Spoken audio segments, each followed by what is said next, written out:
Hello বন্ধুরা, সবাই কেমন আছো? চলো ঘুরে আসি নতুন এক অজানায়। আজকে মনে হচ্ছে না কি হতে চলেছে ভিডিওটা। চলো আজকে ঘুরে আসি দক্ষিণ এশিয়া এবং পুরো ভারত উপমহাদেশের একজন প্রখ্যাত বিজ্ঞানী আশ্চর্য প্রফুল্লচন্দ্র রায়ের বাড়ি থেকে ঘুরে আসি এবং তার সম্পর্কে কিছু জানি। আমরা যাচ্ছিলাম গ্রামের আঁকাবাঁকা পথ ধরে কপোতাক্ষ নদের পাশ দিয়ে। সো এই যে কপোতাক্ষ নদটা এবং এর আঁকাবাঁকা যে গ্রামের পথটা খুবই সুন্দর লাগতেছিল। আমরা গিয়েছিলাম একটু বিকেল টাইমে। সো রাস্তাটা খুবই সুন্দর লাগতেছিল, আর গ্রামটাও অনেক সুন্দর। আমরা যাইতে যাইতে এক পর্যায়ে আমরা পৌঁছে গেছিলাম। পৌঁছানোর পরই আপনাদের সামনে যেটা বাঁধবে সেটা হচ্ছে ঢোকার সাথে সাথেই সেখানে আচার্য প্রফুল্লচন্দ্র রায়ের একটি স্তম্ভ করা আছে, যেখানে তার জীবন এবং বাড়ির কিছু নির্দেশনা দেওয়া আছে। এবং এছাড়াও বাড়ির ভিতরে একটা তাল গাছ কিন্তু বহু বছর ধরে মাথা উঁচু করে দাঁড়িয়ে আছে, যেটা দেখতে খুবই সুন্দর লাগে। বাড়ির সামনের দিকটাও অনেক সুন্দর। বাড়ির সামনে একটা খোলা বড় একটা মাঠ আছে। 1850 সালে তার পিতা হরিশ্চন্দ্র স্থায়ীভাবে বসবাসের জন্য রাড়ুলি গ্রামে বসত বাড়ি নির্মাণ করেন। বাড়িটি দুইটি ভাগে বিভক্ত ছিল, একটি সদর মহল এবং একটি অন্দরমহল। সদর মহলটি পুরুষদের জন্য নির্মিত হয় এবং এটি 4টি ভাগে বিভক্ত ছিল। আশ্চর্য প্রফুল্লচন্দ্র রায় 1861 সালের 2রা আগস্ট বর্তমান বাংলাদেশের খুলনা জেলার পাইকগাছা উপজেলার রাড়ুলি গ্রামে জন্মগ্রহণ করেন।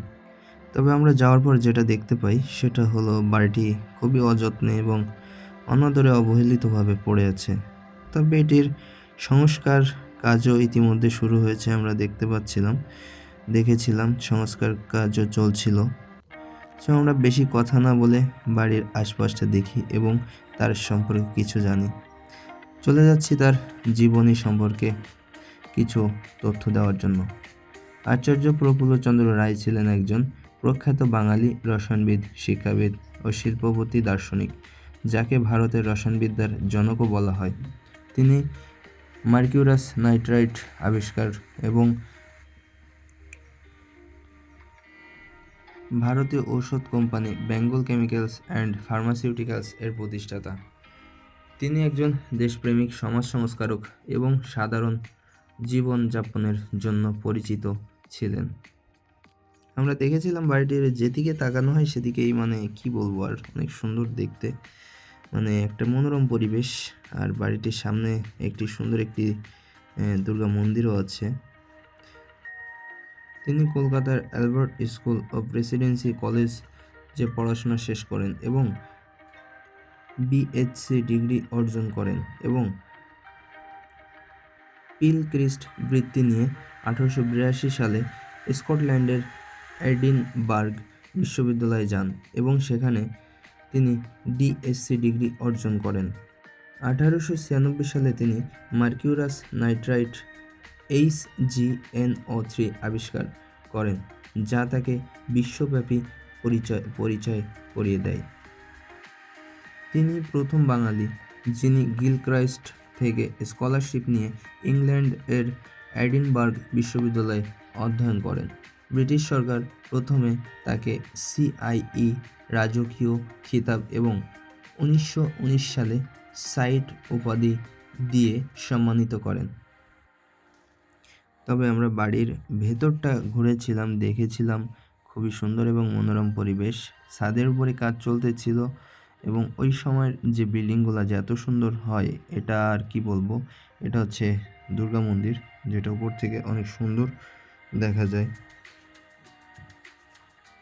তবে যেটা বলতেছিলাম যে তিনি কিন্তু শুধু এখানেই থেমে থাকেননি, তিনি সমাজ সংস্কার এবং শিক্ষা খাতেও অনেক অগ্রগতি করেছেন।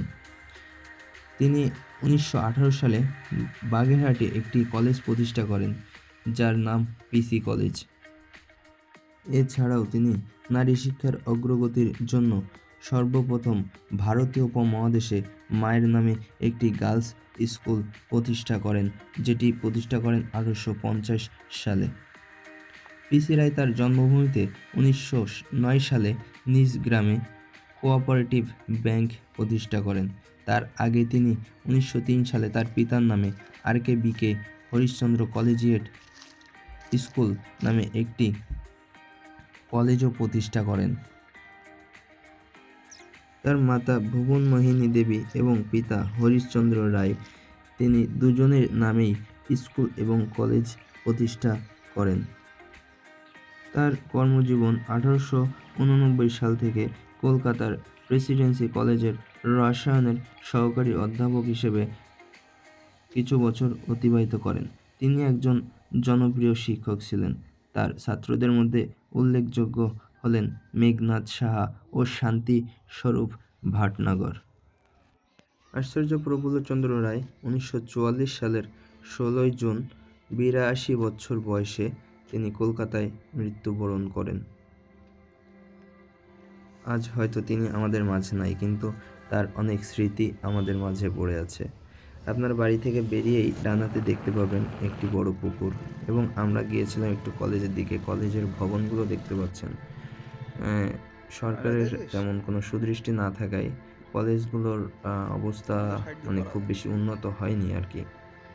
সো আমরা সরকারের প্রতি দৃষ্টি আকর্ষণ করব যে মানে এই যে মানে ইনার যে স্কুল, এই যে আপনারা যে গার্লস স্কুলটি দেখতে পাচ্ছেন, এটারও খুব বাজে অবস্থা।